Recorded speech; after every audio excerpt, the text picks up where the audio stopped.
Hello and welcome to day 12 / part 12 of 28 Days to Better Chess Tactics. Today I'm not going to be presenting specific tactical positions, but I'm going to go over the 34 most common checkmate patterns. All the basic ones. We're going to go through them in quick succession so you can see every single pattern that occurs most often in chess games. And of course these are good to know because if you're trying to solve a tactic or you're looking for a tactic, a lot of times these patterns will pop in your brain if you've seen them before of how to finish off the opponent. Alright, the first one's name is the Anastasia's mate. I think I'm saying that correctly. It's basically where the knight is controlling these two squares and the rook comes in and delivers a checkmate.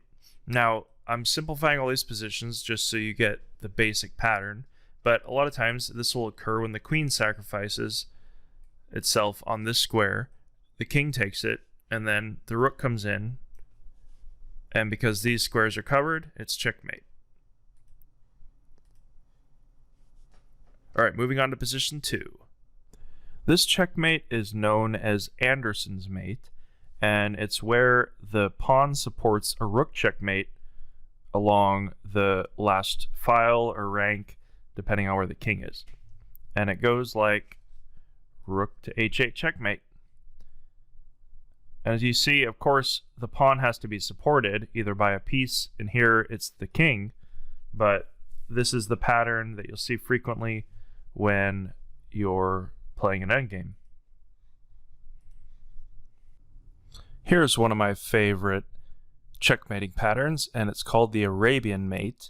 It's when the knight and the rook deliver a checkmate in the corner with rook to h7 checkmate. You can see the knight is covering this escape square and also supporting the rook. This is one we covered before, back rank combos, but I just want to review the basic pattern, and it's the king hemmed in by his pawns, and it could be a rook or a queen, but basically you deliver checkmate on the back rank, and because the king has no escape square, then it's checkmate. This is the end position from the very difficult to play ending of a knight and a bishop versus a king, which I'll cover later, but it's not for now. Just know that the pattern is basically, it could be either the knight delivering checkmate, but here it's the bishop, because the knight's controlling this square and the king is controlling this square. And the final checkmate is bishop to f6 check and mate. This is Blackburne's mating pattern with the bishops supported by the knight delivering a checkmate in the corner. And according to the statistics, it looks like it's actually quite rare, but it does occur, so you should be aware of it. And it's basically when the knight's supporting a bishop checkmate on h7. Notice that because this dark square bishop is controlling all the dark squares and the knight's controlling this square, unless there was a piece that could take this bishop, then there's nowhere for the king to go. This is called the blind swine mate, where two rooks are on the 7th rank and they'll checkmate by controlling these two squares, giving check each time. So how it goes is it's just rook check, and then he brings the other rook in and delivers a checkmate. Now this is a very common pattern, and if you play chess long enough, you'll see it done to you, or you'll deliver it yourself a lot. And it's not always, of course, this is a kind of ridiculous position because it's just two rooks versus one, but if you can get your rooks to the 7th rank, then this position clearly illustrates why that's a huge advantage. This is the beautiful Bowden's mate, otherwise known as the Bowden's mate, and it's where the bishops deliver checkmate and the dark square bishop or the light square bishop cut off these escape squares while the other bishop intersects this diagonal, and normally it could be any piece, but a pawn and a rook are cutting off the king from having any escape squares. So this illustrates the power of the two bishops and why they are better than the two knights. With two bishops against a lone king, you can checkmate. With two knights, unless the opponent makes a terrible mistake, you can't. Alright, moving on. This is a final position for the box mate, or just a rook checkmate, and an ending where you'll basically checkmate the king after driving him to the final rank or file, and swooping in the rook with the king covering the escape squares. And it's just rook to a8 checkmate. This is the corner mate, and it's a common checkmate pattern with the rook cutting off the king, the pawn, or some other piece, preventing the king from having an escape square on this file, and then the knight finishing off the checkmate with knight to f7. This is Cozio's mate, and with white to move, it's a two-move checkmate, where basically there's pawns along a diagonal that once the king moves, with the queen, you checkmate, and it cuts off all his escape squares. So it goes like this.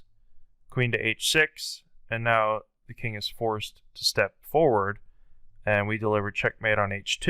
You can see the queen is cutting through this diagonal, along here, and the only two escape squares are where the pawn is and where the queen are. This is Damiano's bishop mate, and it's basically the bishop supporting the queen, checkmating the opponent's king on the last rank or file. And you can see here that after queen to e7, that's checkmate. Now I just want to point out that in this type of mating pattern, it's very easy to stalemate the opponent's king, so you need to keep a very cautious mind when you're trying to checkmate with a bishop and a queen. This is Damiano's mate. It's a similar pattern to the bishop one, except it's supported by a pawn here with the queen delivering checkmate, and this is one of the oldest and most well-known checkmating patterns, and also one of the most common. You'll see this in many games, because once you start an attack on the king and you start pushing pawns, the position just ends up like this. Of course, this is a simplified basic position, but the pattern stays the same.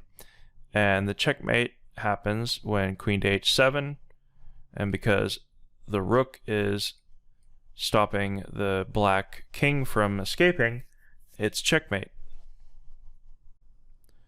Here is white to move with David and Goliath's mate, where the characteristic is that pawn is giving a checkmate with a heavy piece cutting off the enemy king's escape squares, and the rook is doing that in this case. And so the checkmate happens with a3, and this other pawn is important because it's cutting off this escape square, but notice also that black's pawns and his knight are preventing any escape squares. And a lot of times this mate happens, it's quite common, but it happens because the opponent made a mistake and missed that the pawn was going to deliver a checkmate. This will happen in an endgame where, as you can see, there was a pawn rush, and sometimes in the rush to get things done, you'll miss that your king's trapped. Ah yes, the double bishop mate.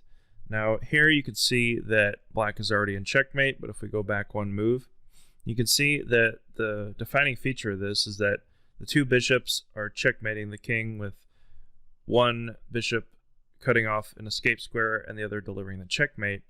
And in order for this to happen, the pawn or another piece has to be in front of the king, with the king on the edge of the board, cutting him off.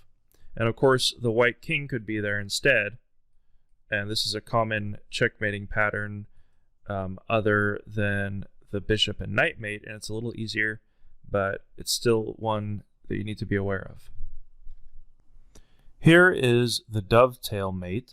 Now this is similar to the Cozio's mate, with these two black pieces cutting off and the queen delivering checkmate with queen to c6. You'll notice all the squares the queen covers and the escape squares that black's pieces are preventing the king from going to. Now, it doesn't matter how the queen is supported, it could be any piece. We're just using a pawn here. But this is the basic pattern, similar to Cozio's mate. This mating pattern is called the Epaulette mate, and it happens every once in a while. The opportunity presents itself to give it, but a lot of times it's preventable. I know Magnus Carlsen had a famous game where he used it, except it was on this rank facing this way. But here we can deliver checkmate with queen d6, and the defining features of this pattern is that the king has rooks to his side. It could be a rook or a pawn, but basically the queen can step in and checkmate because these squares are covered and there's no interposition from another piece. Alright, so today we went through 17 of the most common basic checkmating patterns that you should know. In the next video, I'm going to cover the rest of the 17, 34 total checkmating patterns. And these are all pretty basic, but these are very good to know so that when you're solving tactics or when you're trying to find the right move in your own game, you'll recognize these types of patterns and how you can force them in your own game or recognize the opportunity when presented. Alright, so thanks for watching, and let me know if you have any questions or leave a comment, and I'll see you in the next video.